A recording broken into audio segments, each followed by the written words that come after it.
I want to welcome everybody. Well, Yeah. congratulations. Thank you. Thank you. The 6th anniversary of our first wedding.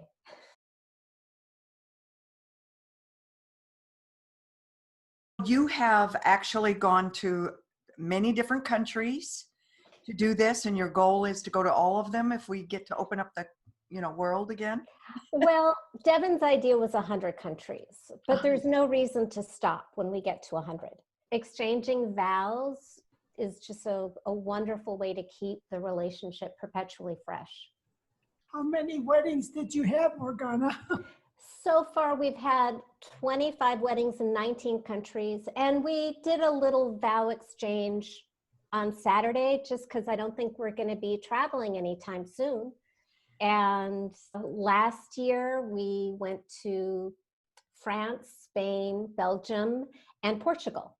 I don't know if you know Marcia Weeder of Dream University. Yes, She's a longtime friend of mine, and she had just moved to Lisbon. So after Devin, my husband, assembled her dining room table, she married us in her new apartment. Wow, how cool.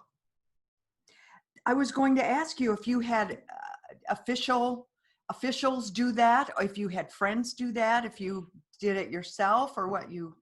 All of the above. All the above, okay. Yeah. This last trip to Europe was really a fun opportunity where every time we got married by friends. So a client of mine married us in Paris, a childhood friend married us in Brussels, a childhood friend of my husband's, a woman I had never met but had taken a bunch of my classes, drove into Madrid to marry us there, and then Marcia married us in Lisbon. We've had weddings where it's been very official, where the Prime Minister of Culture in Turkey married us. Oh, and really? They knit some costumes from a nearby museum, so we were all dressed up, and I rode in on a horse, and my horse had a horse. We had this really elaborate day-long wedding in San Marino, which is the oldest republic in the world. From I don't know. it's I can't even remember how old it is. But it's this tiny little mountaintop country surrounded by Italy, and the government is really into historical cosplay. So they stuck me in a 1,000-year-old tower, and in my medieval underwear, they negotiated a wedding contract with my husband, all in Latin Vulgare. Then we had this medieval wedding ceremony. Well, first, after the contract was done, they sent up a knight and a bunch of maids and ladies in waiting to dress me up, brought me down, married us, and then they knighted my husband. Wow. So I have the knight in shining armor that I've been waiting for my whole life. I actually have him. It's so cool. And sometimes it's, hey you, hey you, can you read this script and marry us on this bridge? Wow. And that's fine. Or in this hotel lobby, and that's fine. And sometimes countries would say, well, hey, we can do something better. Because my husband has been a travel writer for years and years and years. And we say, okay, or because I've been a speaker for so many years, sometimes events will say, hey, if you come to Mexico or if you come to Canada, we'll marry you. And we had this enormous wedding that I thought we'd just get married in a corner. But instead, Vicki Winterton of Expert Insights Publishing wanted Devin and I to both speak at her event. So she hired an anthropologist to put together this huge Mayan Mexican wedding ceremony with 40 dancers and a dancing horse and a piñata and this young champion lasso artist. I had no idea. Thank God I had no idea. When I don't know what's happening, I packed a tunic and yoga pants.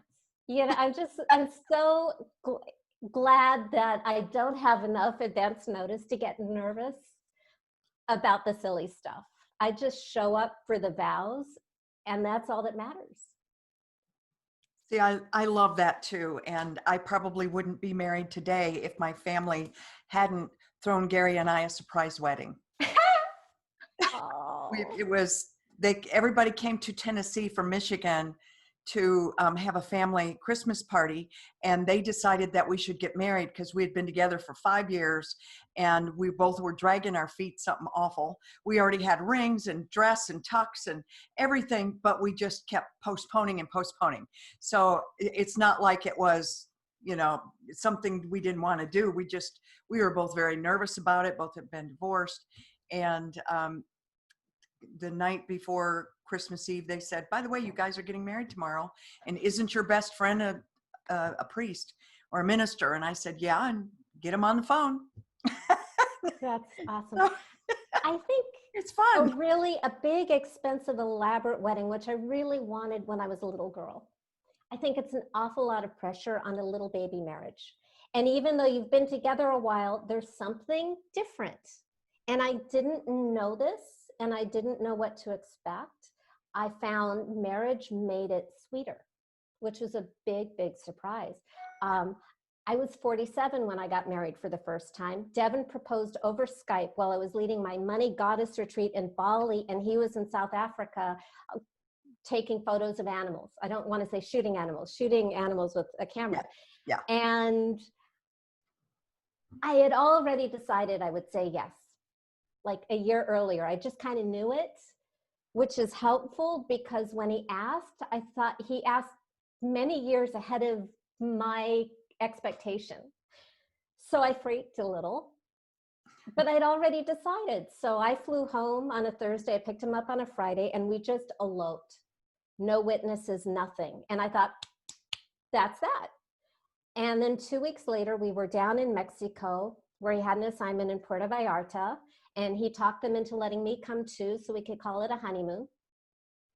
And we were passing by their iconic little cathedral, and on a lark, Devin said, hey, want to get married again? And I was like, sure.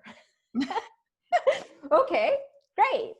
And it had been 2 weeks, you know, and a woman on our tour is ordained in the US, not in Mexico. So he said, you're going to marry us. So we just paraded to the front of the cathedral, took off our rings. By the way, we didn't even have rings the first time. We went ring shopping the day after. Wow. And she remarried us, and it was so much deeper the second time. And every time we get married, no matter what's going on in our lives, we know each other better. We know what it's like to be married more. So it's more meaningful. And the second time round hit me so much more deeply. It didn't feel like play acting. Mm-hmm. And I felt so loved, and I started to cry, and he saw that, and his little boy brain went to work and thought, this is a good thing. Yeah. We should keep doing this. And within a day, he came up with the idea, let's get married 100 times in 100 countries, because I am a very needy person, and I need a lot of reminders that I'm loved. And instead of that scaring him away, he rose to the challenge, which is part of how I know he's the right man for me. That is so beautiful, Morgana. Well, everybody, I want to introduce you to Morgana Rae. That's who you've been listening to here. And this is Energized Living Today. I'm Cindy Kabika. And I want to say Ferris is also on the line, though I also want to say he's probably going to drop out because, you know, he gets tired out very easily. But he just wanted to come on, Morgana, and say hi and introduce himself. Hi, Morgana. Hi, I'm so grateful you're here. I'm just, thank you. Thank you. And I'm so glad you're here. Thank you. And I'm just sorry we can't get married. No, well, you know, not today. Not today. Right. Maybe in another lifetime. Oh, you mean you and me? No, yeah. that would be a that lot would not of be work good. To divorce Devin 25 times in all those countries. Would be it's not. a lot of effort. Just yeah. Well, Ferris, you probably know, is the producer of the show, and he usually does a lot of stuff that I'm now trying to do and haven't done real efficiently, but I'm getting better. I'm getting better. I'm getting faster. And thanks to Andrew, he has been helping tremendously on the shows and helping with the chat, with the social media. And it has just taken a big weight off of me. So that's been really nice. And Ferris is chomping at the bit, wants his computer so he can get started again. But he's So got to relax. He's got to take it easy. I've known Andrew a very long time. I think, Andrew, you helped me with my big book launch back in 2013. Yes. Thank you for that. Yes. That's great. It's been wonderful. Like, working with the both of you, and thank you, Deanna. Cindy, you're doing a pretty good job. So don't discount yourself when it comes to, don't, be proud of your accomplishment of what you're doing and what you're learning. And the most important thing is, you know what?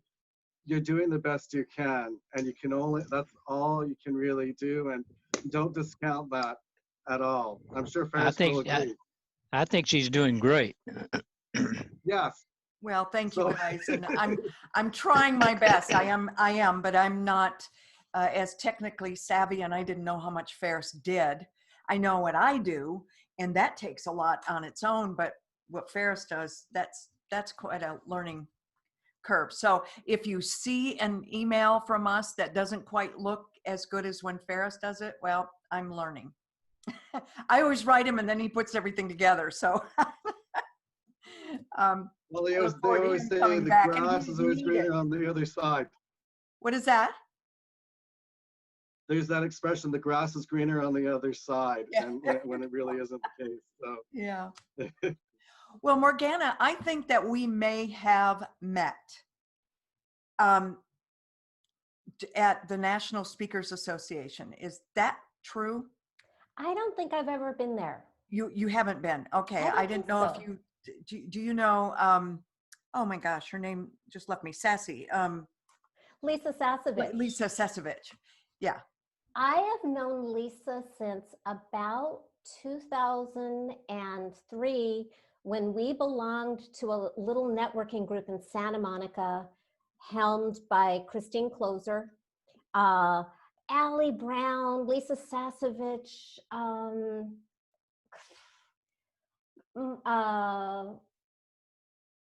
I'm going blank, but just Lisa Cherney, just so many people who we were all nobodies then. And it was such a sisterhood. And it's been so much fun to see, how we've all grown up and like started as like the babies looking at the big gurus up there, and then became the big gurus. So it's been really a lot of fun to see how big Lisa's become. She has done so well, and I actually think that we may have met at another conference. Probably. Yeah. And so when I saw your picture, I thought, I know that we met you, and right away with Lisa, I put you with Lisa. So you might have actually come to an event she was doing or something, and you guys had lunch, or I don't know. It's I'm all trying possible. to remember what it was, but During my nice single days. Pardon me? During my single days, I had this idea that my husband would be in the personal development industry. So I would go to 2 or 3 or 4 events a month looking for my guy. Very expensive dating calendar. Eventually, I just met him on an online dating site. Oh my goodness. Yeah. Well, one of my best friends met his wife there, and it has been a beautiful marriage, and they've got triplets plus 1. Oh my gosh. They didn't think they could have children, and surprise. That's a lot of baby. Yeah.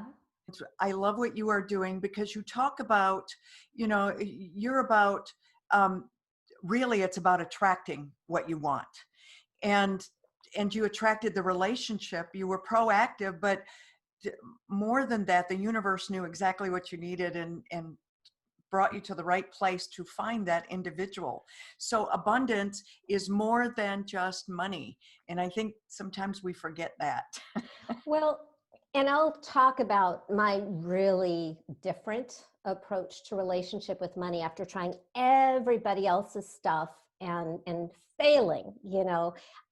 And by the way, I believe when you're doing everything right and you're trying everybody's program and you're applying yourself full out and you aren't getting the results you're supposed to be getting, that maybe you are birthing the next thing that wants to come forth. And I think that's what was happening with me.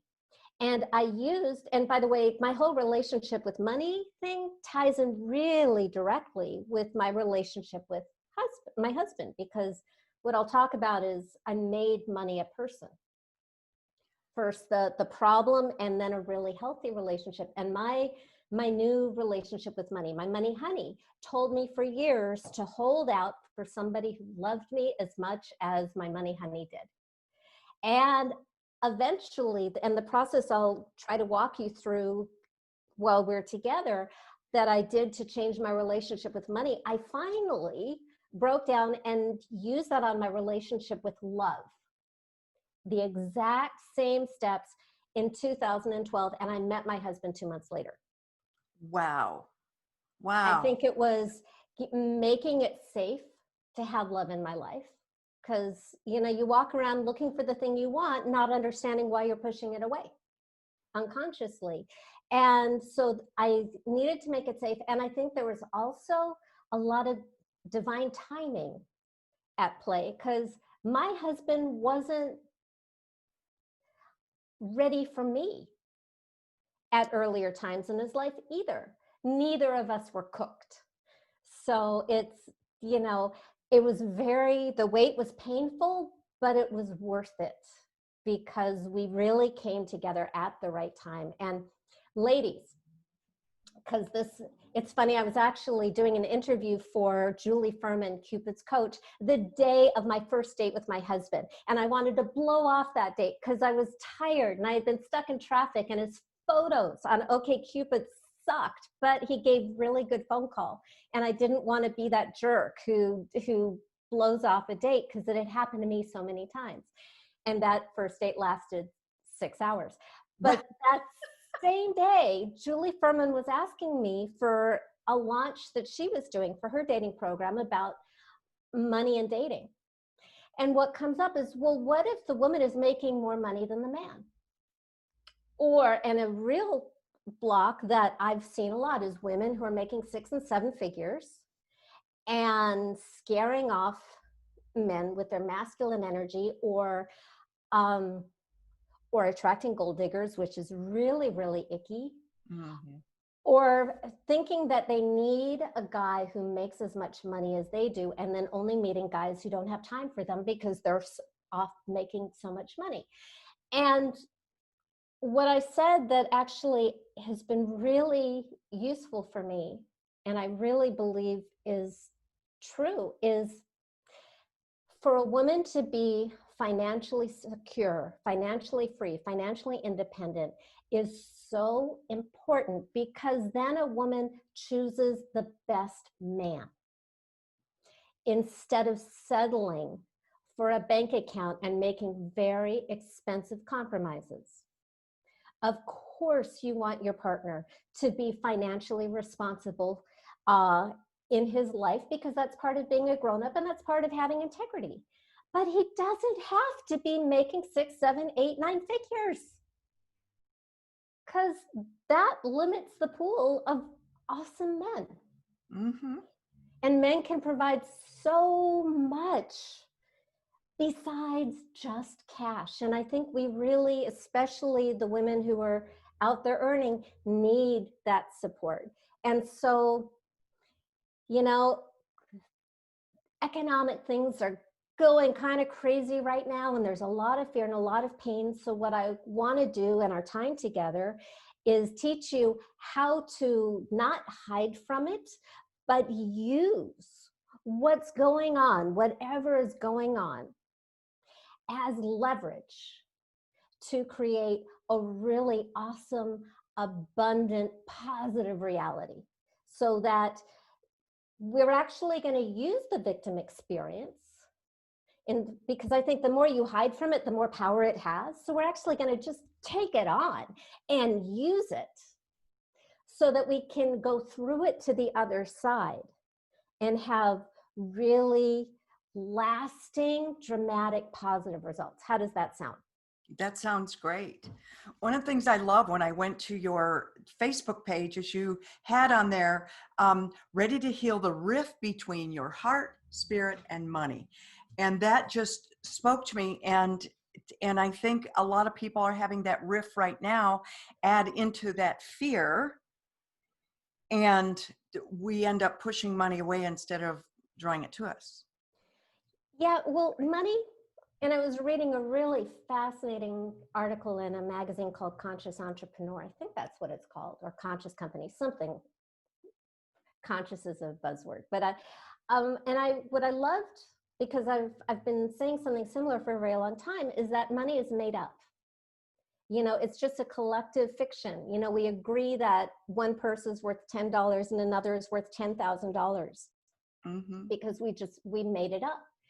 And so the thing about money and why, and I've been a life coach for almost 30 years. And the reason that I focus on money is because it's such an elegant pain door to all of our deepest issues, the real stuff, which is what money represents, which is our security.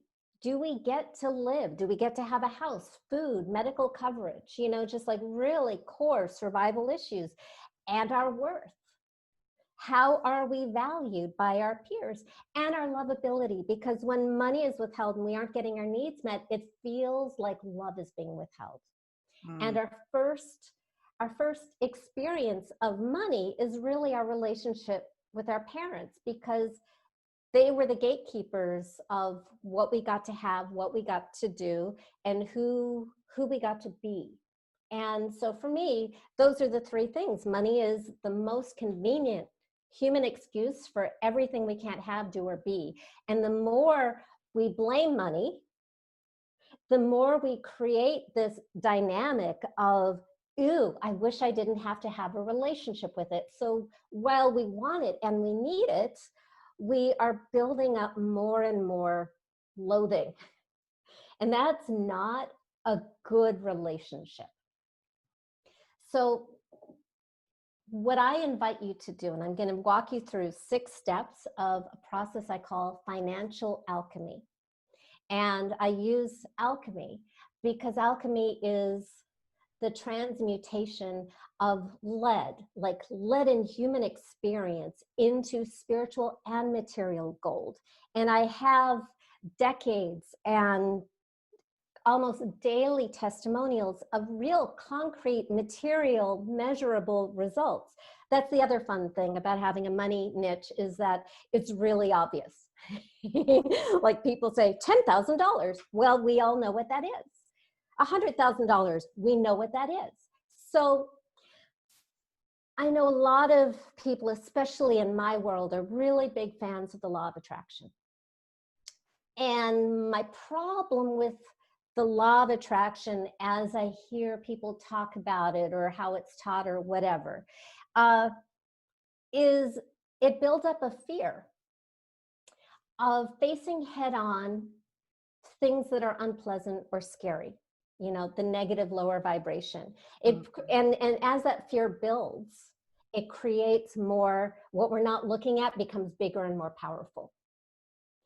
So what I invite you to do is take off your law of attraction hat for a few minutes.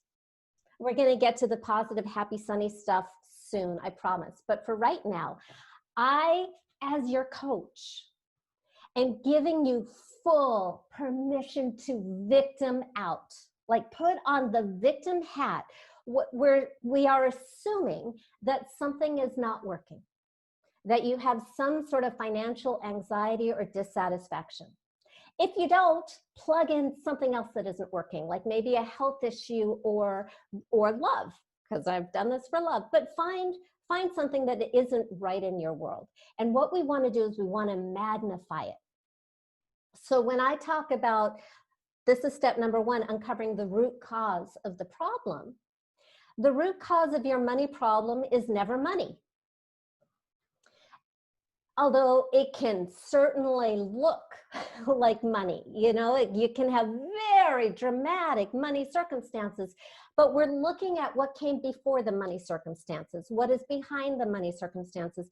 If not in this lifetime, maybe with your parents or your grandparents, but we're looking deeper into what is behind the money drama. And in my experience, and I have coached many thousands of people, in my experience, without exception, the root cause is not the money or the money story, it's what it represents. And I was talking about it represents love, worth, and safety. So what you want to do, like, and when I'm coaching somebody, and it may take us hours to get there because I like to go really deep and I will outlast any money monster anybody has. We might start with some negative things you've heard or experienced about money, but that's just to get started. The real juice is when we get off the money story and we get into anything that has ever made you feel unsafe, like accidents, like violence, like an illness. A lack of money makes you feel unsafe, but it's really about the lack of safety. Anything that has ever made you feel unloved. Maybe a parent or a teacher or a friend or a lover or a boss or a community, anything that has made you feel unworthy, anything you feel secretly ashamed about. It's going to be really useful here. So you just dig around and you follow the energy. Whatever has a charge, go there. And by the way, even if you healed all of it, if you can get a charge right now, milk it, because you've already been through the experience. I don't care how many times you've healed something, if you can still milk it for value, you paid the price of admission, you might as well just keep milking it. You'll find that some days something has a charge and other days it doesn't. So just go with what you find right now that it makes you feel unsafe, unloved, or unworthy. Ladies, our bodies, if you have an eating disorder, use that here. Because, and I say that because I had an eating disorder when I was young, so I'm very intimately aware of that dynamic. And it's not about food and it's not about body, it's about your right to exist, our desire for love, our desire, our self-rejection that we don't want to exist, so we make ourselves disappear. That's really useful stuff for uncovering the root cause, really, truly, of your unhappy money relationship. That's step number one. Step number two is where things get really weird.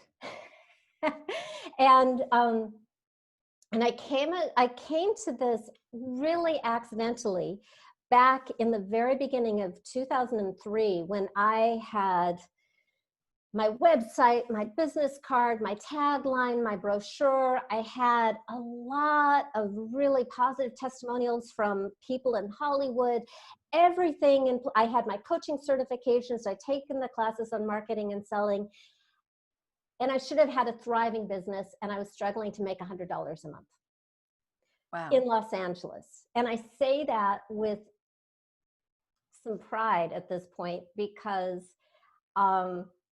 I think it's really remarkable to fail so badly, you know, with so much going for you. I didn't feel that way at the time. At the time, I just felt despair and rage and hopelessness. And at one point, I had enrollment conversations with 7 people because I'd taken a class on sales conversations and I'm a really good student. So 7 people said yes, 0 people showed up, 0 paid me. And that's when like the wheels fell off the cart and I just fell apart and despair, ran out of hope, ran out of ideas and just simply wanted to die. Just didn't want to play anymore because I had this gift and if nobody would pay me for it, then I couldn't live. And that was how black and white that experience was. So I was in that place accidentally of just where things looked so bleak and despairing that I knew it was going to kill me.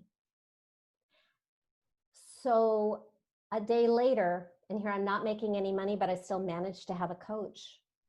I had a conversation with my coach, who I'd been coaching with for months, doing absolutely everything he told me to do, and it wasn't working, and he didn't know why it wasn't working. And out of the blue, he asked me the weirdest question. And he asked me, Morgana, if your money was a person, who would your money be? And that was the question that changed my life, because I instantly saw who this money person was. And he was big and scary and dirty and violent and terrified me. And it made perfect sense that I would keep distance from him no matter how much I was consciously trying to have him in my life. I knew that he was dangerous and bad, and I could not be near him. And that was the moment that my financial situation made sense. Because step one, I was already in that place. So step two is you give personhood. You take all this trauma from step one and you give personhood to the root cause, which is a really weird leap of creativity. Imagine that there is a being who is responsible for all the bad things that ever happened to you, all the bad things that ever happened to your family, all the bad things that ever happened to, if you're passionate about animals or human trafficking, all the bad, or the pollution, all the bad things that have happened in the world. What if you gave imaginary personhood to everything that is wrong in existence, that you don't want in your existence? And I'm gonna, because I've been doing this for so many years with so many people, and I've seen so many like pitfalls that can happen. I'm just, trying to sneak in as many secrets as I can in the time we have.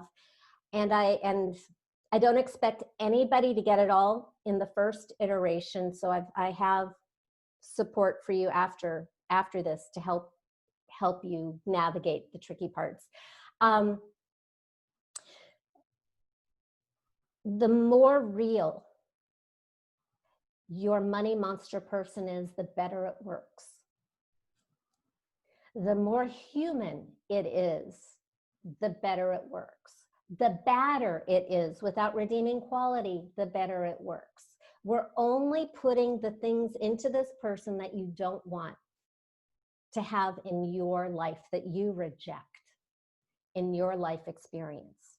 So the bigger, the badder, the more terrifying, the more terrible, the better. And there is sometimes a tendency to make it cartoonish, which makes it less frightening. And so I'm saying rein it in so that it is real for you. And maybe it'll take a few tries to really get to the real monster. That's okay. The point is, you want something real that will motivate you to completely reject. Because we can talk about relationship with money for the next 30 hours and it's just words. But when we make it a person, it becomes real. We have feelings. It has a smell. It has a temperature. It says things. It just has all that built in that we can relate to. And no matter how challenging your parents might have been, because I have coached clients who have had truly monstrous parents, and it does happen. I strongly recommend that the monster is not a parent, that the monster used your parents, because we don't want to, when we get to step number 3, we don't want to kill your parents. Right. You're not a parent killer. It's a little hard for any non-sociopathic person to believe.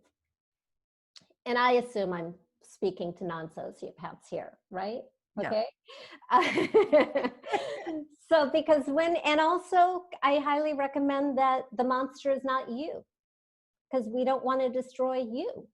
So it's all the stuff that doesn't get to exist in your life. We put that in this monster, this other entity. And then in step 3, and this can be really for my spiritual tribe, my spiritual vegan tribe.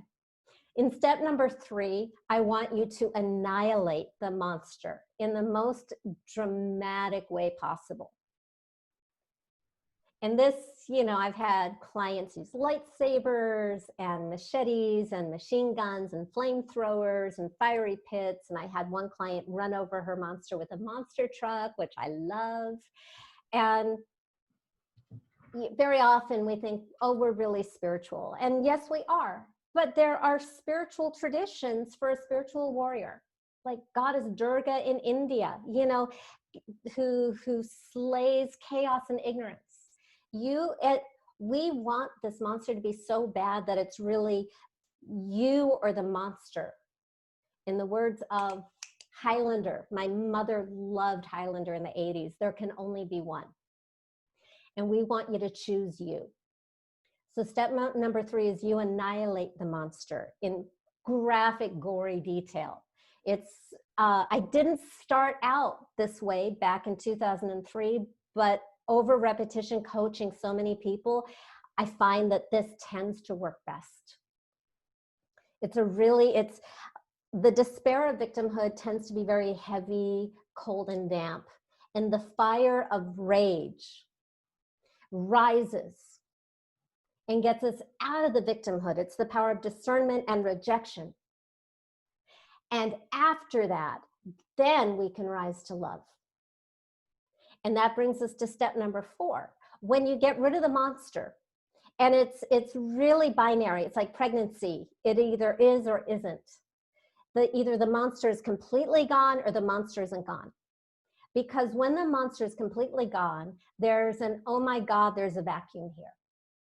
When I got rid of my monster, my reaction was, yay, oh crap.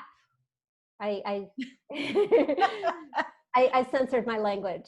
I live in Los Angeles and I just got rid of my relationship with money. That's a problem. And so I asked myself, well, who could I want so much that I would want to have money? I would want this person so much I'd be willing to have money in my life. Because if you think of it as like it was this really horrible relationship, you don't want to let that in again. So when I asked myself that question, in my gloriously overactive imagination's eye, spontaneously appeared this tall, dark, handsome young man with slick back hair in a tuxedo holding a bouquet of red flowers who was in love with me, wanted to be with me, wanted to woo me. And my first thought was, wow, this is weird. Because I had never thought of money loving me.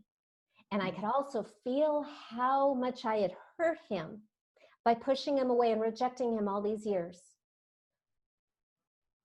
thinking he was a monster, when it was really this guy. Once the monster was gone, this is who was left, was all love. So step number 4 is you meet your, what I call your money honey, the relationship with money that is left when all the evil is gone. The relationship with money that lives to love you and support your vision and your values. The relationship with money that exists to serve love, lifestyle, and legacy. Because as long as there's a conflict, if you're making money, making the world a worse place, you've got a conflict. If you're making money, but it's sacrificing your quality of life, you have a conflict. If you're making money, but it's getting in the way of love, you have a conflict. So we want to get rid of the friction. Otherwise, it's like driving with the brakes on. When the friction is gone, all there is this being of divine love. And like the monster, we want to make this being as real and human as possible. Sexy works really well. So if you're attracted to this person, there's that little element of sex magic that, what's his name, Think and Grow Rich guy has a chapter on it, but he's using money as a way to get the girl. I'm saying money is the girl or the guy that brings out your best. And it has this amazing holographic effect, where not only does this change your relationship with money, but it changes your relationship with people and yourself and life. Because what is money but a mirror of your relationship with existence and yourself anyway? So here you've got this yummy money honey. Step number 4. Now we talk, which is so useful when you're making decisions or you have a conflict. You just kind of wrap yourself up in your money honey's arms. I tell women, sit on his lap. I tell men, have her sit on your lap. And it doesn't matter what your sexual preference or gender identity is, just pick your preference and have a conversation. Now, the trick to the conversation is you always want to put the ball in your court. You can't just, intuition doesn't work this way. You can't just, cast the really strong interrogation light on your imaginary friend and demand answers. But what you can do is you can ask a question and listen for the answers. So really good questions are things like, usually the first question when I coach somebody that I have them ask their money honey is, money, what do you need from me so you can stay with me the way you want to? So here's a really important distinction is this money, this relationship with money loves you, period. You don't need to do anything for that. But there are certain things that will make this person feel safe and welcome and wanted. And there's some things that will be really repulsive, like betraying yourself. Not loving yourself can be very painful to someone who loves you, including your money honey. Not having integrity, letting people take advantage of you, rejecting money, very repulsive and heartbreaking to your money honey. So when I ask, what do you need from me? It's the understanding because money wants to be with me, but I'm the gatekeeper who's been pushing him away. So the first time I asked that question, money said to me, I need you to love me. Just that sweetness, I just need you to love me. And I need you to stop treating me like a monster. And I felt the full power that I had. I have the body, so I have the power in the relationship. And I'm going to quickly get on the soapbox about the love of money being the root of all evil. That's not what that passage said in the original Aramaic. I was a religion major, so I dig this stuff. The Bible actually never said that originally. That's a mistranslation. What it actually said is the worship of money will cause you trouble, especially in the context of not feeding your slaves. Let's not have slaves. Just a very strong suggestion. They also totally agree that the worship of money will cause trouble. Never make money more important than values of love and lifestyle and legacy. Mm-hmm. So when I talk about love, I'm talking about real love and what love does to us. Love makes us noble. Love makes us better people. When I say love money, I'm saying be the most generous, kindest, expansive, best version of yourself. There's kind of a selfless quality of love. My husband loves to say that love is an action, and that action is service. That's the kind of love. You don't have to self-sacrifice, because that isn't sustainable. But you don't want to, what have you done for me lately, money? Huh? That's not loving. That's like, oh my God, I hurt your feelings. I am so sorry. How can I make amends? That's loving. That's another story. But we're almost at the end. So you ask questions of your money honey that always put the action back on you, not to win money's love, but because the answer that will come back realigns you with It's an intuitive hack. It realigns you with your best purpose. So the answers that I hear come back: love yourself, trust yourself, trust me. These kind of really healthy responses. Now, there's a problem. There's a problem with stuff like love yourself or trust yourself. Yes, all on board for that. And I have never been able to do that 24/7. And I don't know anybody who's been able to do that 24/7 over a lifetime. So there's a built-in failure there. So we need one more step. Yes, we always want to like steer back to trust myself, love myself, be of service, have patience, whatever it is. But what we can do are specific, concrete, measurable actions with timeframes attached. So if you want physical change in life, you want to take physical action because it lets you know and the universe know and your money honey know, which is like 3 fancy ways of saying the same thing, that this relationship has changed and it's real and you take it seriously and you're committed.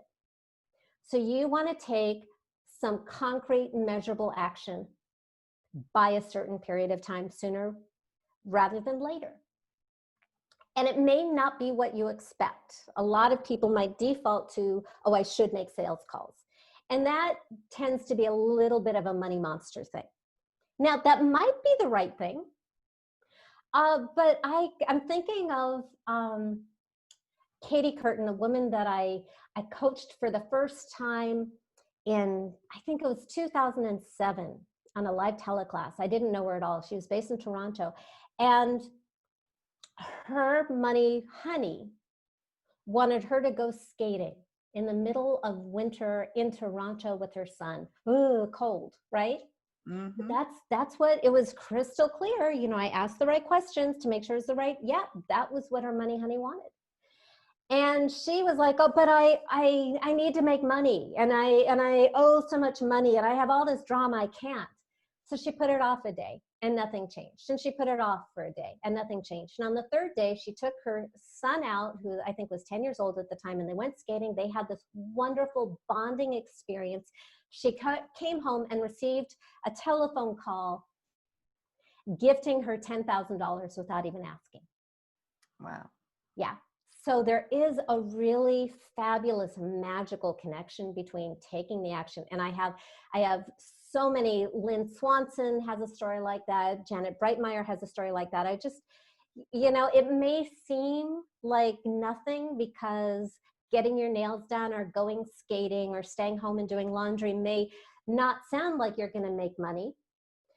But if the relationship is real, it's like your intuition is saying, you should be here. Listen, there's something that wants to happen, and go with it. So to quickly review, the 6 steps are: uncover the root cause, personify the root cause as a money monster, obliterate the money monster, meet your money honey, have a conversation with your money honey, and take action.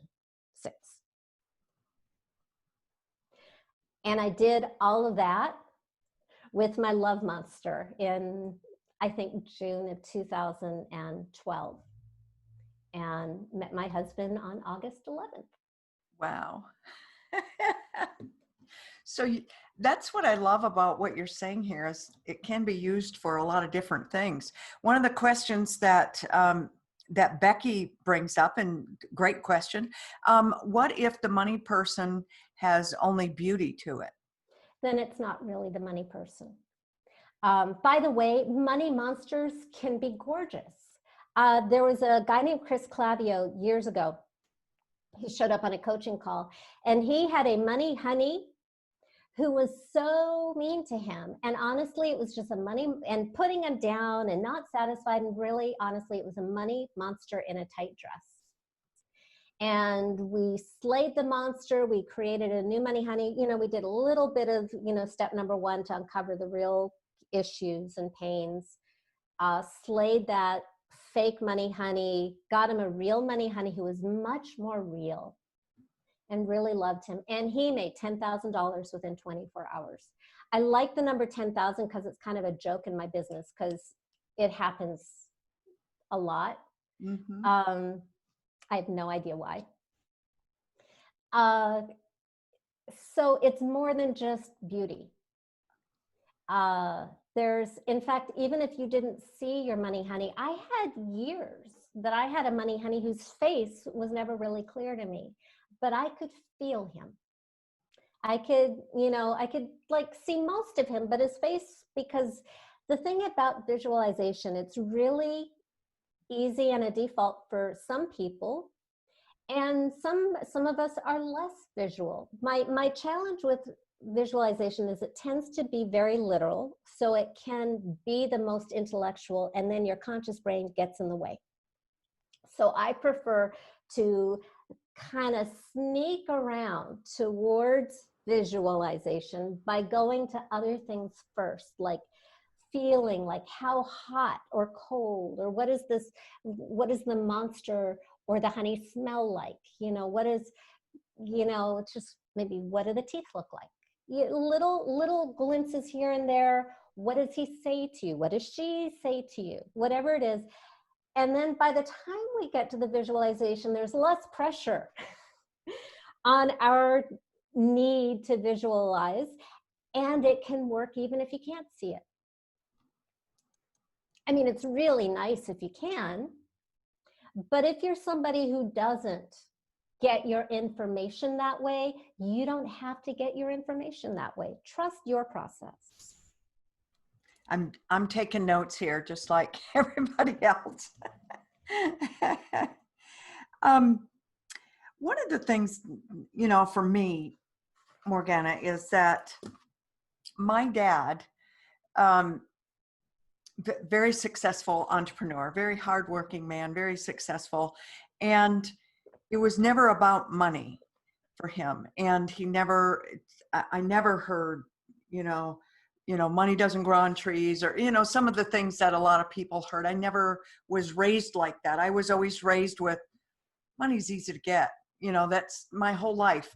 If you want a job, create your own. That was my whole life was like that. So I was surprised when I became an adult that electricity cost money, that the phone cost money, that things cost money, because it never was brought up in the house. It was never a big deal to us. And so it was my big money monster was that it was, my dad was just, he took care of everything. He made money easily, it came to him very easily, very successful man. And he never made it into an important tool. It was more like money is to have fun. Which, by the way, is great. And it sounds like your father had a good relationship with money. And then your experience was, well, what happened? And there was kind of a bait and switch. You were made a promise that wasn't true in your experience. Yeah, especially as a single parent. Yeah. And then the relation. So it's almost that's like you when were the lied monster to. showed up, because I didn't have Right. knowledge of what money was really for. It's almost like your father unintentionally lied to you. You were set up. You were set up that everything would happen automatically, and you didn't have the tools you needed. So you were set up by your monster. And to make it even meaner, there was a child at stake too. And this is really important, especially for parents, is we human beings can put up with a lot of bad stuff for a really long time. But when we see our child threatened, we jump into action. So if you are having trouble, and because I've used this trick many, many times, if a client is having trouble accessing the dark side, especially, if you've been training in law of attraction for a very, very long time and you have lost the ability to experience these victim feelings, imagine your monsters going after your kid. Mm-hmm. and what that monster will do to your kid if you don't make a change now. And that'll wake you up. Because we will put up with stuff for ourselves that we just don't want to see happen to our kids. Yeah. But yeah, you know, not everybody has a terrible childhood of scarcity who comes to me. Very often, There was no I scarcity. have clients who Didn't notice any scarcity. Yeah, I've had clients who are the children of movie stars and grew up with great wealth and were completely unprepared for what came later. Mm-hmm. So you get to use that angle, because step number one is, where do we find the victim angle? Because that, again, it's like a slingshot. I'm finding this like virtual screen and how my hand disappears. Talk about, Yeah, I know. isn't that wild?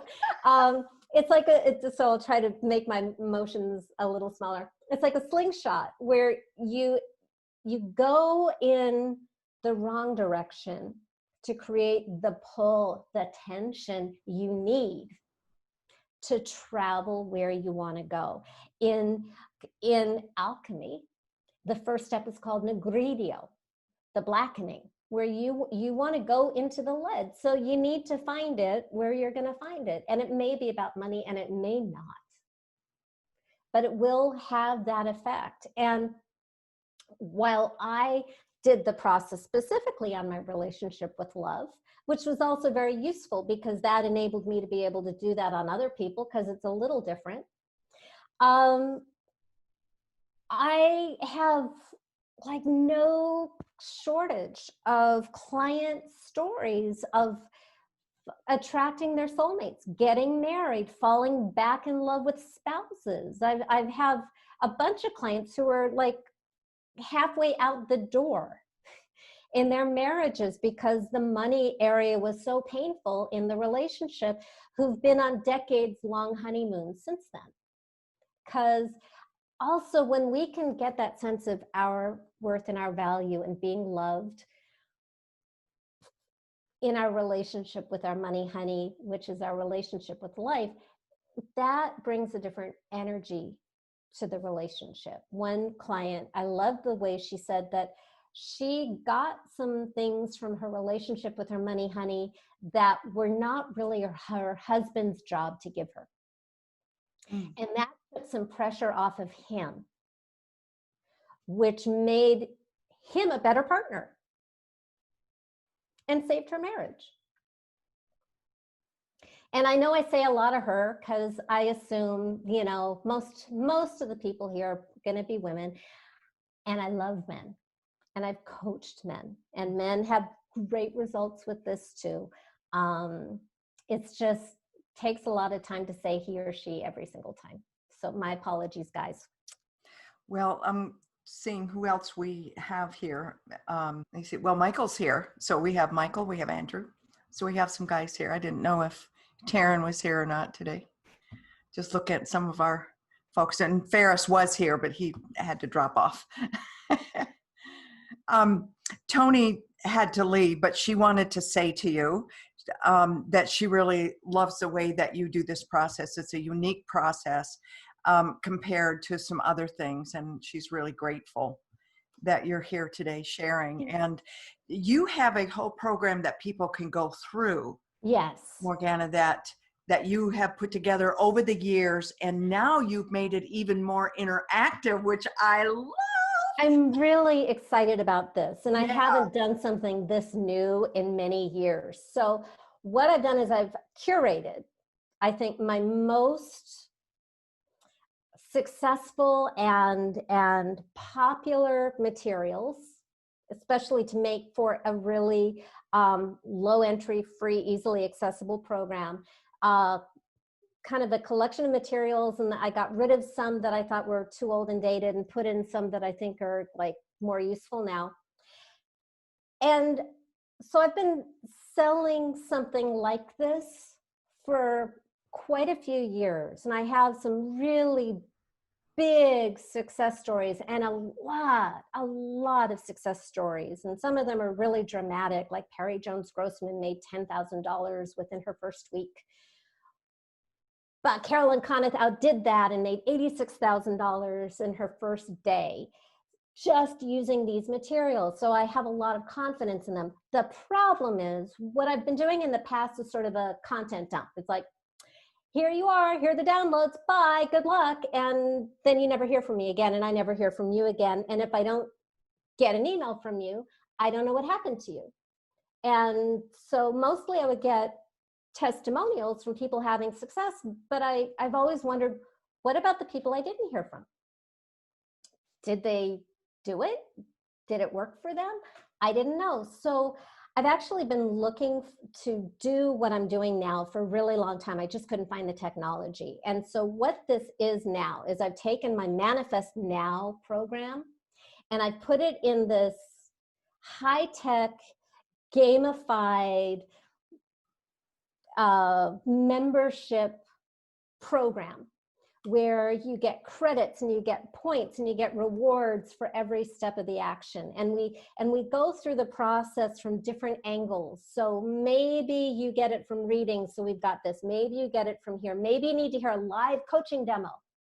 Maybe you need to hear about how this works specifically with women, or how this works specifically with men. Or maybe you get stuck with how to slay your money monster, which is a big sticking point for a lot of people. So I just keep going around this from different angles and then throwing in some extra stuff that's super valuable, like my limiting belief obliterator, which you can use on money or love or accidents or any negative pattern you have in your life. You actually literally we use what we now know about brain science to go back in time, change your past in order to recreate your future. It's amazing. So the cumulative value of, oh good, thank you for posting the link, is well over $2,000. And that's before I added the technology. The technology lets me actually pay attention to you, because we know that human beings can fall off the map if they're all by themselves. But when we have a witness who cares, we get better results. So I will get your survey in the beginning. I will get your graduation survey. There will be surprise rewards. You'll have a very fun experience every time you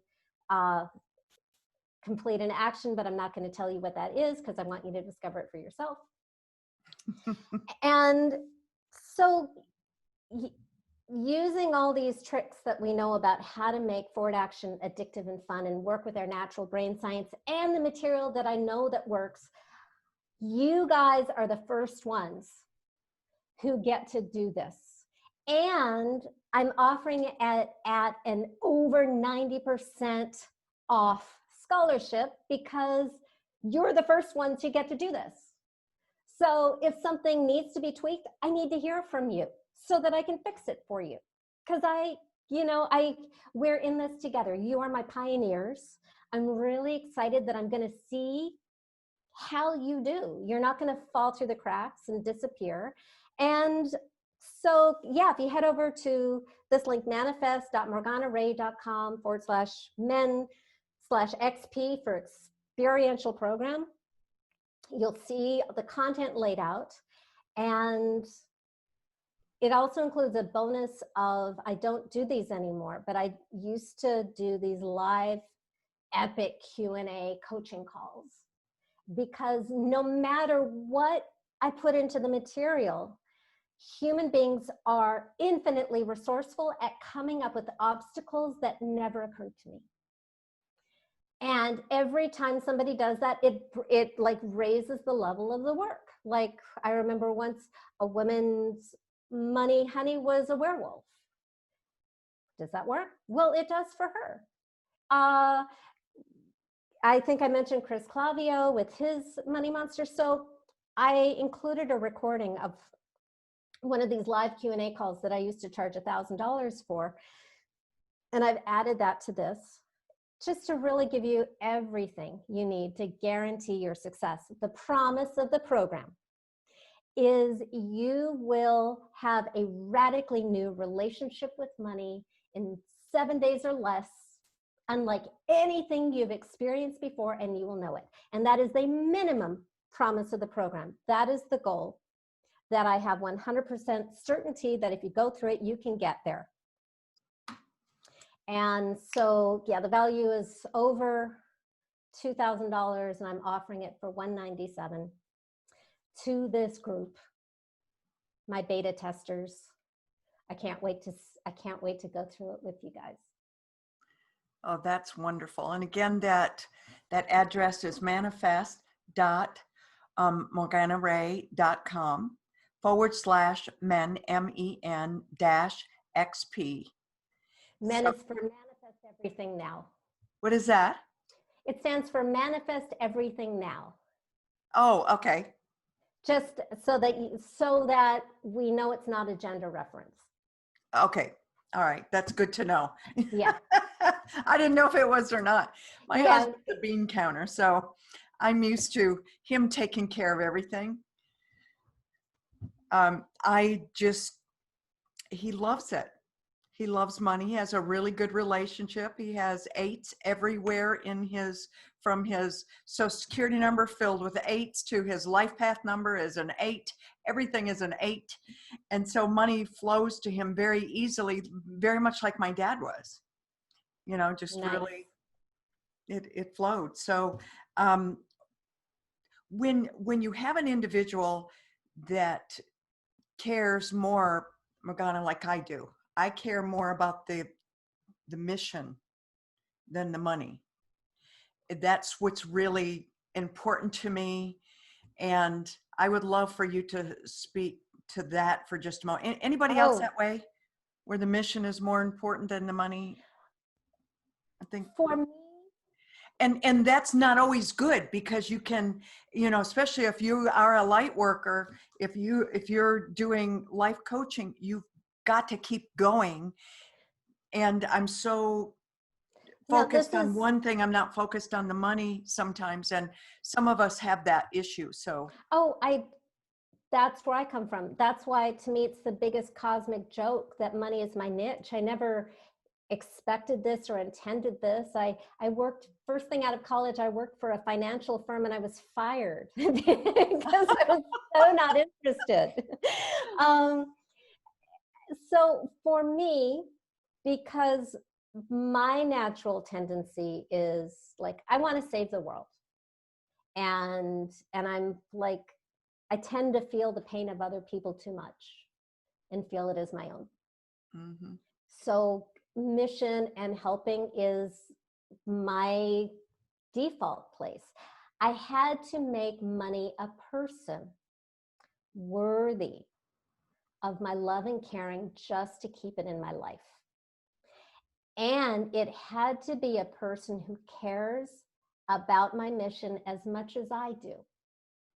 And occasionally, money will kick my tush a little bit in service of my mission when I'm feeling too small. I had my first book tour in 2007. And here's the thing about a book tour is you spend a lot of money on airfare and on hotels and rental cars, and you have no idea if you're going to ever sell a book. Yeah. So I started to get cold feet and not wanna. And I remember having a conversation with my money honey who said, you said you're going to do it, so you're going to do it. And there was no guarantee anything was going to happen. And to my surprise, I made more money in a short amount of time than I ever had before then. But I wanted to back the heck out because it was scary. So you want to have a money honey who sees and loves who you are and sees you as creative and resourceful and powerful as you really are, even when you don't see it. And that's how that works. So it's actually not about the cash. Cash is important. Cash is delightful. Cash is useful. But I've had more than one client make a distinction between her relationship with money and cash. Because cash can go up and down, but if you can have a really rock solid relationship with money, when the cash is looking scary, that's when you really need it, because that's what gives you what you need to dip in and get the next learning, and then the cash comes back up. Well, I want to go ahead and open it up to questions. That was great. And anybody want to ask a question? Go ahead and raise your hand. Do we have any questions?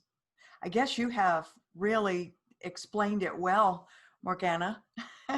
I'm very thorough, and I will say that I don't expect anyone to master this in 1 hour. I've been doing this for, I guess, 17 years now. So I'm trying to like jam pack 17 years of knowledge into 60 minutes, which is not realistic.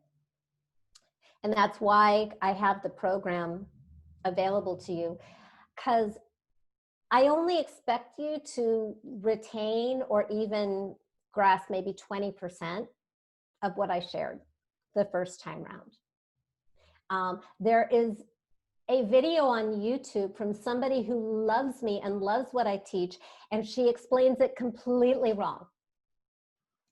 And I'm not going to correct her. But I want you to get it right, because I want you to have success, and I want you to have this as a tool for you for the rest of your life. And I want you to think about what your life would be like if money was no longer an obstacle and was your best friend, and a best friend who's worth having, who has your back, is on your team, and wants to save the world too. And it really is true. I think about so many people, Michael Beckwith, and I don't go to his church. Sometimes, you know, when I go out there, to California, I'll go, but I believe in his mission so powerfully that I always like to back people like him. You know, that's always my mission, because I know what that is like. And so anyways, she really relates. She says, I think that's why I have a roller coaster income. Yeah, me too. Because let me see, I think she said, sorry for the typos, you know, the money being an 8. Yeah, that's Gary, not me. When it's up and down, it's because, and now we're going to go into a little bit of neurolinguistic programming, but when we have a negative motivation, like we want to avoid pain, we're very motivated until the pain is gone. And then we forget about it until the pain comes back. But when you have a positive motivation, then you get rid of the roller coaster. Then because you're being driven by love and yumminess, that motivation doesn't, when you're pleasure driven, it doesn't stop when you're getting pleasure. So that's why we make money love instead of a money monster, which just is pain driven and fear and avoidance driven. And it just occurred to me something based on what you asked, Cindy, like a minute ago, that just popped into my head, is it's very, very important that people with positive missions enjoy economic success. You will be more effective in your mission. And we spiritual people, and you know, I'm part of the club, grew up and get a lot of reinforcement for wanting to reject money. We get really uncomfortable with all that lower chakra stuff. By the way, lower chakras are great. But if only people doing horrible things prosper, is that the reality we want to create? I want to flip it. I want the people doing good in the world to be outrageously comfortable and thriving and wealthy and successful. That's the paradigm that I want to create, is that all the do-gooders, all the light workers are flourishing, because that's sustainable and that changes the world for the better. And people that do good in life, I hear this all the time. Well, why should they be charging? And that is really a Because common only thing that drug light workers dealers and human traffickers should make money. I mean, how ridiculous is that? yeah. Yeah, why should somebody in corporate America just make money, but people that are doing good for the world not? And therein lies this money monster, I guess you would say, that it's a necessary evil, and that's an awful way to refer. That's not, and if I said you're a necessary evil, would you stay in relationship with me? Yeah, there you Yeah, go. it's heartbreaking. And what if we made, it's so awful. I think like one of Trump's people described the 100,000 people who just died as human capital stock, as if we're cattle and not human beings. And that is real money monster stuff. And I may create a new money monster because that's such a good thing to work with, But corporations are not inherently bad. It's just that they are so fear driven, the people running them. And how amazing would it be if we transformed corporate culture to be humane? And there are some corporations that are doing that really, really inspire me. And that's what I want to focus on. And that's what I want to grow. And I want to make it economically unfeasible for corporations to pollute and exploit and cause harm. What a great world that would be, is if corporations being kind to their employees, being kind to their communities, being kind to their customers. How wonderful would that be? And the more kind they are, the better they do. The more responsible they are, the more they economically flourish, which makes logical sense, because no corporation is going to survive climate collapse. So we should all be partnered with My Money Honey Make it a friend. to create, love, lifestyle, and a positive legacy for everybody. Well, DJ says, well explained and well said. Thank you. And do we have anything else, Andrew, that I missed? No, I didn't see anything. You caught everything in the chat, and Okay. I was following along. And wait, Alice has her hand up. Okay, Alice. Hi, this is Alice. Hi, Alice.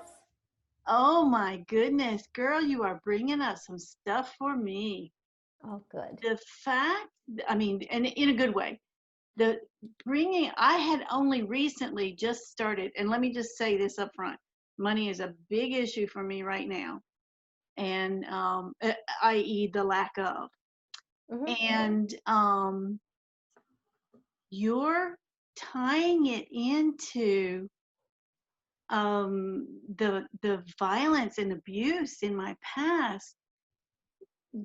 It's like you have given me a really important link, a really key missing link that I've had all along, because how that ties into my self-worth and oh my God, this is big, girl. And then I was like, so I loved also the way you really helped, you gave us such good advice on how to shape that relationship. I had the idea of, personifying, but you just took it to a whole other level. And yes, I don't know anyone that's doing what you're doing in this way. That's great. And so okay, so I'm gonna work on that.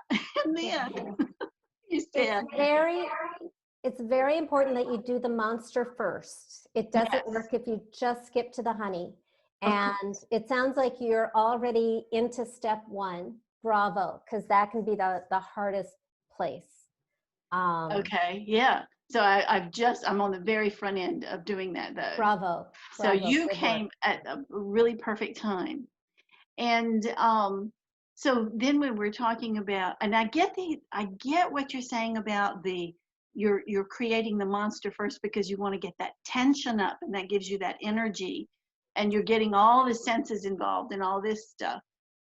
Well, so my idea was, so what's the worst way I could like annihilate my monster? Good. And I thought, ooh, I could burn him at the stake. And then I thought, no, because I think I've been burned at the stake and I might feel guilty about that. So I shouldn't do that one, right?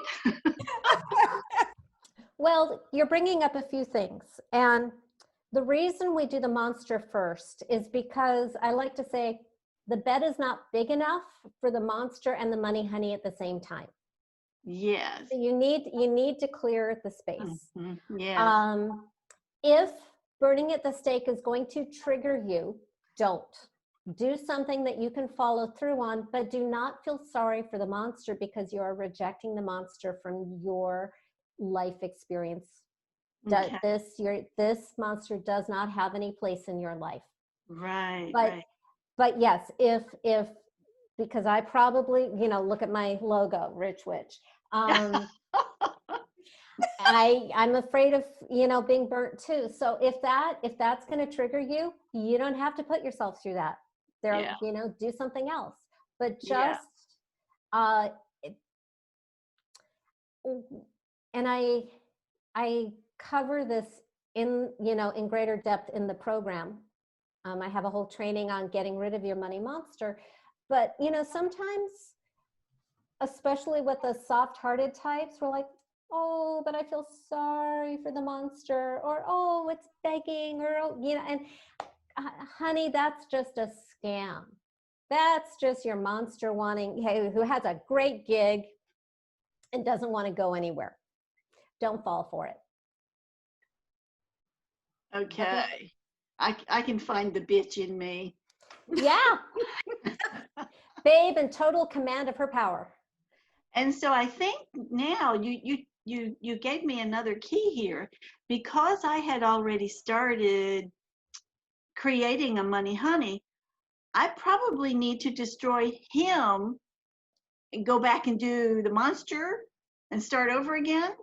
Well, you can set him aside. Okay. And just know that the money honey at the end of the process may look like that or may not. Okay. I've been through the process multiple times in my life. The first time I had a run with my money honey of many years. And then we had the big economic downturn of 2008. And I was on the phone with people who couldn't get a credit card, which I didn't know that was possible, because when I was growing up, if you had a pulse, the credit card companies wanted you to sign up. Yeah. And I was hearing painful stories of a magnitude and multitude that I hadn't heard before. And it really knocked the wind out of me, and I could not trust my money honey anymore. We had a really long run, and then it didn't work. And I needed to let him go and slay a new monster. And I got a new money honey who felt so much more real and sexier and had more gravitas, was the money honey I needed for my next step of evolution. Mm-hmm. And I made my first 6 figures in the next 3 months, because I also got my next lesson. So there's one of the reasons, if you are going to get this program, one of the things that's useful about it is you can go back and use it multiple times. One of my favorite clients went from being in mountains of debt in her mortgage and credit card when she hired me. I was like scared to let her hire me because her circumstances seemed so dire. But my money honey said, just shut up and let her be an adult and let her make her own choice. So she hired me, and within about 4 months, she had a new mortgage. The bank called her, paid off her credit card debt, gave her lower mortgage, And she was making tens of thousands of dollars a month in new clients and going on money moons to Miami with her money honey.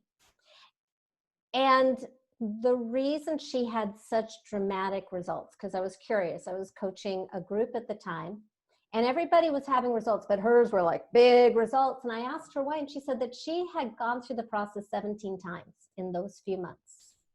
And Wow. I had only taken her through it myself twice. And then she learned how to do it for herself so well that she just kept doing it. And it just kept evolving her faster and faster and faster. As soon as she found any resistance or any challenge, she would just go in for the kill of a new money monster and come out with a stronger, better relationship with the money honey on the other side. And I say that because a lot of people sell a one-time silver bullet. Like, I'm going to do this chant on you and I'm going to erase all of your negative DNA and all of your bad karma.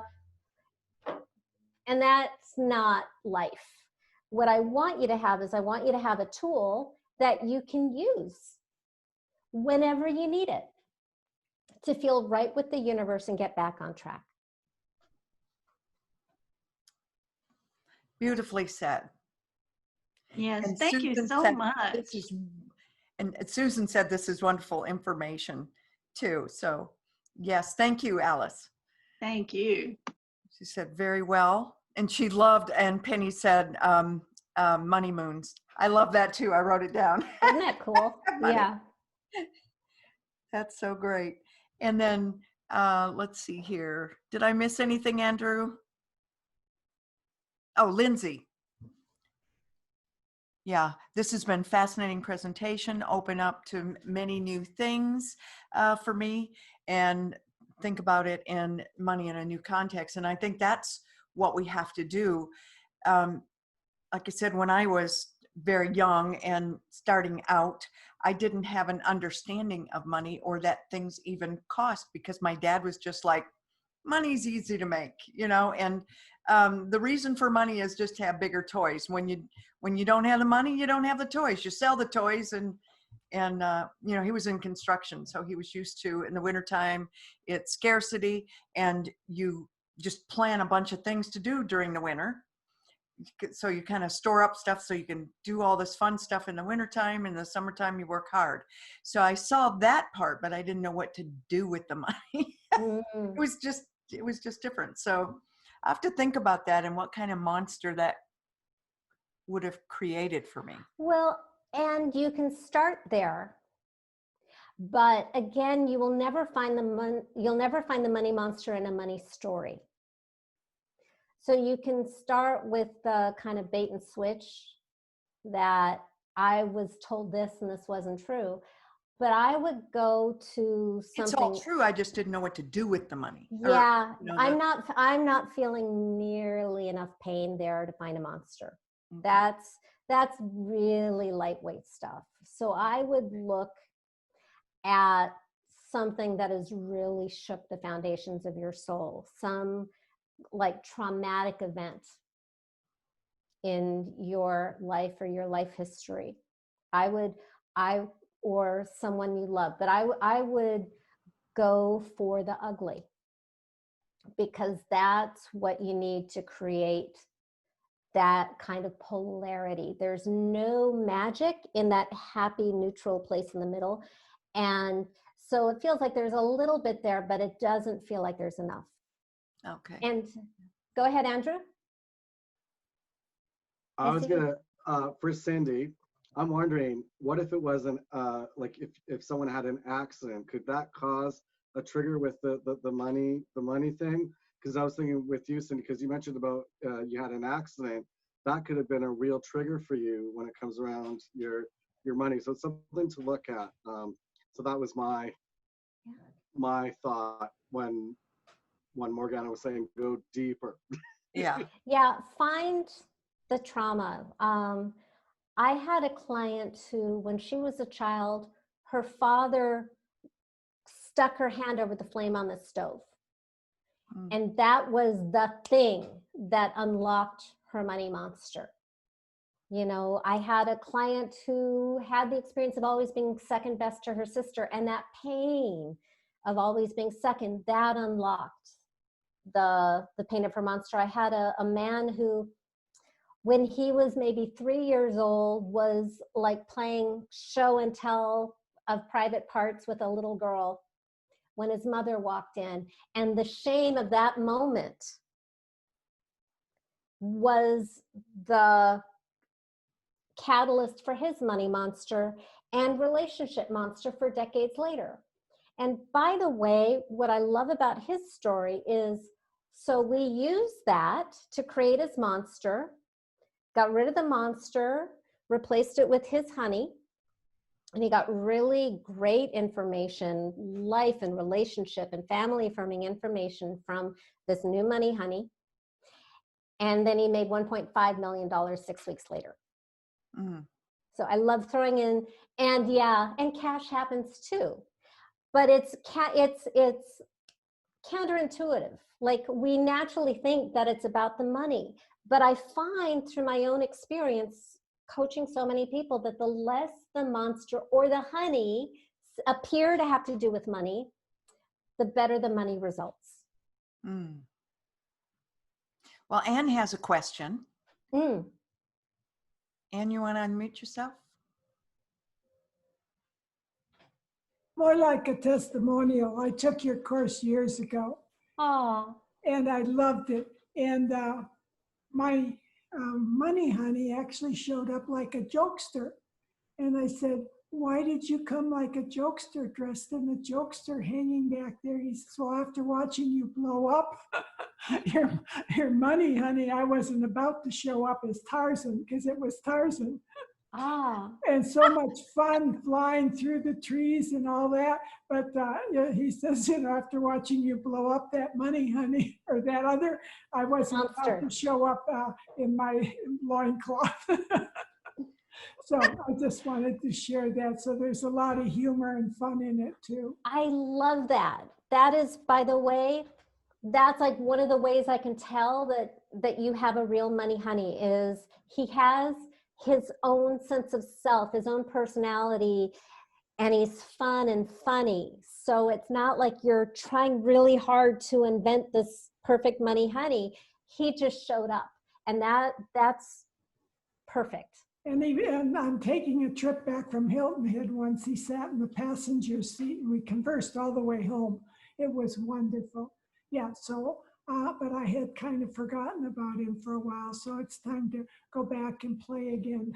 Awesome. Periodically, I'll see him with my little inner child swinging through the stars on his trapeze. That's so sweet. So it's a very rich practice, and I do intend to go back and play with it some more. Right now, I'm financially free and things are pretty good. But as I get older, I have some concerns about long-term care insurance and things like that are kind of triggering some less than ease. Like my masseuse had to put her mother in, and just hearing what it costs, it's just like, wow, I don't want to go there. Yeah, no, that's real stuff. And we don't want to pretend it's not there, and that's, when I started talking about like my challenge with, or what I don't care for with the law of attraction is kind of this, well, if I don't think about the negative stuff, it just won't happen. Instead, if you have a really solid relationship with your money honey, you can take a look at the scary stuff and make good choices. I never thought about taking that to him, my fears around that and concerns. Yeah. Thank you. You're welcome. Great. Thank you for your program and all you do. I love it. Thank you so much, Anne. Would having had the course before, would there be advantage for me to take the new one or not? Yes.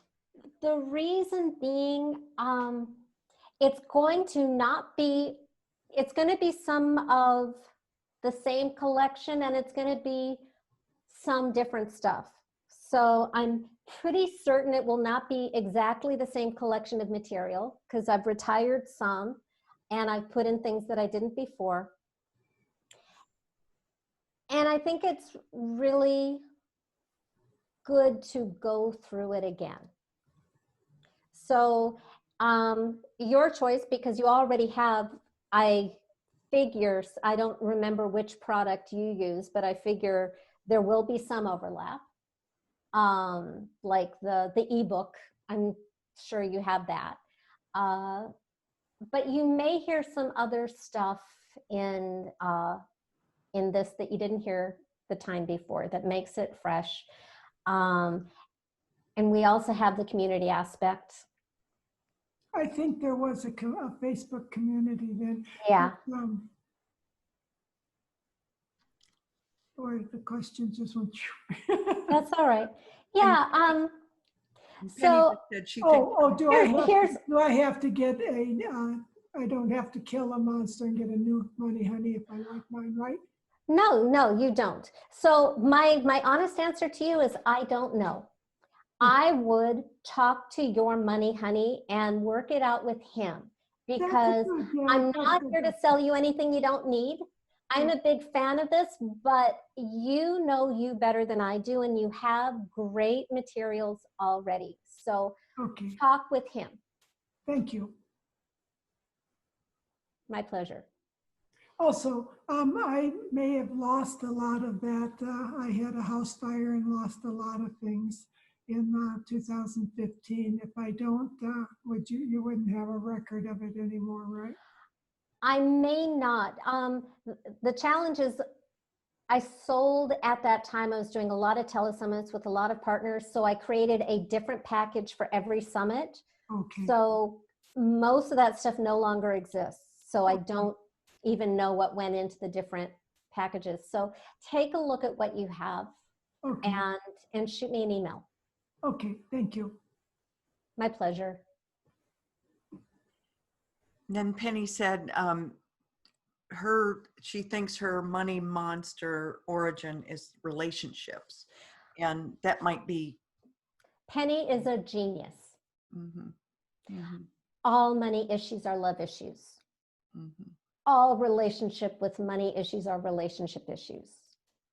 Even if it's the experience of the relationship with the universe is not giving me what I need to eat, that is a relationship issue. But most of us learned, how lovable we are, how worthy we are, and got all these ideas from our experiences with other people, which is the big reason why it's so important to make money a person, because human beings, we know how to have relationships with people. That's why we make everything people. My cats are people. They really are. We always say around here that cats are our favorite people. Yeah. When I first started doing this with clients back in 2003, like I had this big breakthrough, and within 24 hours, 4 people appeared out of the woodwork and hired me for double what I'd ever charged before. And the clients just kept coming and coming until I started having waiting lists and creating groups. I started raising my rates and raising my rates and raising my rates and saying no. And I was getting all these clients, not marketing money for a couple of years. I was just getting clients, and clients have money issues. So I would try this thing out on them because it worked on me. And in all honesty, I sucked at translating this to other people in the beginning. And that's where I learned the most about what works and what doesn't work. So in the beginning, I had a lot of, before I knew better, and then I'd go back and fix it. But in the beginning, I had a lot of clients that had money honeys that were dogs and cats and horses and a boat and even a gong. I was like, okay. And it just, I don't know, it didn't work. And I remember having a client whose money honey was, and she was another coach who went to the same school that I did. So, her language and her vibe, I really recognized. And so her new money honey was going to be a playmate that she could play in the sand with, and nothing happened. She wasn't ready to make it like a sexy, hot, hunky money honey. But 2 weeks later, she came back to me and she said, it's not working. So I'm going to make my money honey Viggo Mortensen. Oh. And she made $10,000 within the next 24 hours. Laura Kane, her testimonial is on my website. That's cool. Isn't that fun? That's fun. And Alice said, and I love this, ask and ask your jokester if they're willing to wear a loincloth.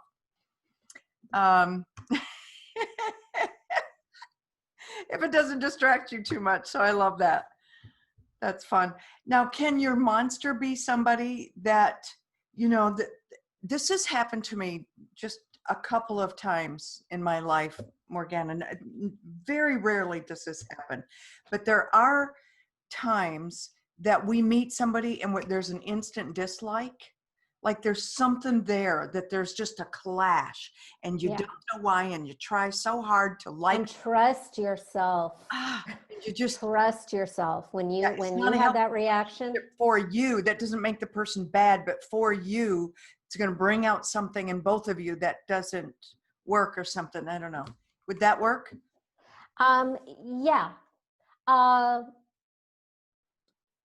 don't know if the person is bad or not. I think that, it's my theory that we know that our conscious brain can only pay attention to a few bits of information. We've got, billions coming at us every moment, and we can only pay attention to like 3 or 4 at the same time. So what happens is that other information shows up in our body with that ooh, and we don't know why, but we do know why. We just it wasn't deemed necessary to like give it to us consciously, but we took it in. So that's why I'd always trust your gut, because your gut has intelligence. It's just saying, I already know this, trust me on this. You can make the monster a real life person if this is like not a significant current relationship. Again, I recommend, not a parent, because your parents gave you life. But very often, people will use public figures of the present or past because they're larger than life. So they're more archetypal than my neighbor Joe. Yeah. Right. Mm-hmm. You can try using maybe an individual in your past who is horrible. That has worked. But I would also say that when you use an individual of your past, maybe that's too small. Because that person as a human being was capable of only doing so much harm to you. And we want a monster who's like the puppet master pulling the strings on all of it. So go big, go bold, because the bigger and badder and more powerful the monster is, the money honey will always be even more powerful. The greater the release. This reminds me of tapping, because in tapping, what you want to do is, when you tap on, negative points to release, you don't put wax on a dirty car, so that's that same kind of collection of energies, and then you destroy that energy and the money honey becomes more yummy. And for the tappers out there, one of my all-time favorite clients, Shalini Yamdani from Thailand.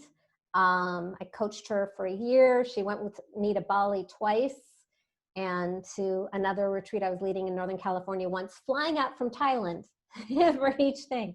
And she's a tapper. And this works really, really well with tapping. So not only would I coach her, but then when I'd be coaching somebody else in Bali, somebody else would be on the hot seat, she'd be going through it vicariously, doing her tapping and going deeper, with every iteration, tapping out the monster and tapping in the honey. I love that. Beautiful. Well, this has been so wonderful. Any additional questions or anything that I missed, Andrew, that you scanned through? No, he said everything is good. Everything's great. Yeah. Oh, wait. Anna says Tarzan is wearing a loincloth. Noise has its initial meaning. I just have to go. Oh, and Penny, once again, is a genius. Yes, your money monster didn't arrive in a vacuum. So Penny writes, can we also have an inherited parents, money monsters, or even ancestors? Abso-freaking-lutely. If you get my program, there is a live coaching demo. And if I recall correctly, because it was a while back, we used the Holocaust for that client. I've used the Jewish Holocaust. I've used the Armenian Holocaust, depending on the client. These patterns can go back generations. They can skip a generation, but the dynamics definitely are inherited. So you just look for,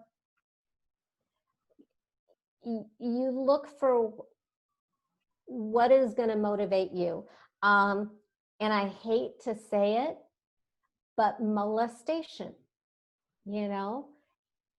if that's in your past, use that. Your monster is a molester, and does not deserve to exist. And Rebecca says, sorry, I was late. I came as soon as. Mike wants to speak as well. And then there's another question about tapping with visualization. Hold on. Would you do the tapping while visualizing? I'm not a tapper, so I don't know. That's what I would do. Okay. Because I use tapping. Okay. I focus and Mike, on getting a client to a certain emotional stage. And it can take 10 minutes or it can take 2 hours. It's going to take as long as it takes to get the client where the client needs to be to create the ultimate money monster. I'd say, don't traumatize yourself. That is not necessary. But you want to feel something significant, because that's what lights the neurology and creates the motivation. My cat is crawling on me. Creates the motivation to make a dramatic change that sticks. I just had a kitty come over here when I said it. Oh, they get so jealous. Like, I haven't paid attention to him in almost 2 hours and he can't stand it. Yeah. Rebecca, yes, we'll post the link to the page. Okay. Yes, we definitely will. This was a homeless stray a year ago. And now he's just a cuddle cat. Well, this one, 16 years old, and I had just adopted her not long ago, and we're trying to get her back to good health. Yeah, this one just showed up in my driveway hungry. So I tricked him into my house and never let him go. Well, Morgana, this has been just wonderful. I thank you so much for My this pleasure. opportunity. Such great information. Thank you all for being here, and great questions. Continue to post your questions, if you will, on our Facebook page, because Morgana, you've been on there, right? Our private page? I am a member. Okay, Yeah. Great. So if somebody asks a question, I put her in. go in there in the next couple of days and then just answer any questions that they might have about the program or anything that you said here today. Great, fantastic. And yeah, you guys, you will be the pioneers, so you are getting the cushiest deal, over 90% off to, dive in, take advantage of it. And because I want to play with this, and I want to find out how it is for you. Beautiful, beautiful. Cindy. Yes. Oh, we've got some echoing. Feedback. Here, turn that one off. Sorry. Sorry about that. Mike, It's okay.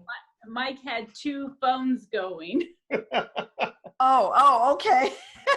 So I took mine off, but he wanted to say something. I'm not a big reader, and so I thought this interactive thing that it has would kind of got me excited about it, and I think I might purchase it because of that too. And even if you skip the written stuff, There are a couple of short ebooks because Okay. I'm really not into packing a lot of fluff. Okay. But most of it is audio stuff because I find people like to multitask. Uh-huh. Okay. So you can listen while you're washing the dishes instead of having to like watch a boring video. Now don't put me to work now. She does that. No. All right. Also, one of them is hypnotic. So I don't even want to distract you with like visual stuff anyway. But yeah, so you don't have to be a reader for this. Most of it is audio anyway. My situation is kind of unique because I'm a flight attendant. You're what? And- Oh, flight attendant. Yeah. So my pay fluctuates up and down all the time, constantly. And I mean, I think I do pretty good, but still, it's just learning how to deal with not having money sometimes as much as other times. Yeah. And right now, I don't know what's happening with our airline. I mean, we're the best of all of them right now as far as financial situation. I work for Delta, so. So use the pandemic, use the financial concern, use the death and the disease, use anything in your history, use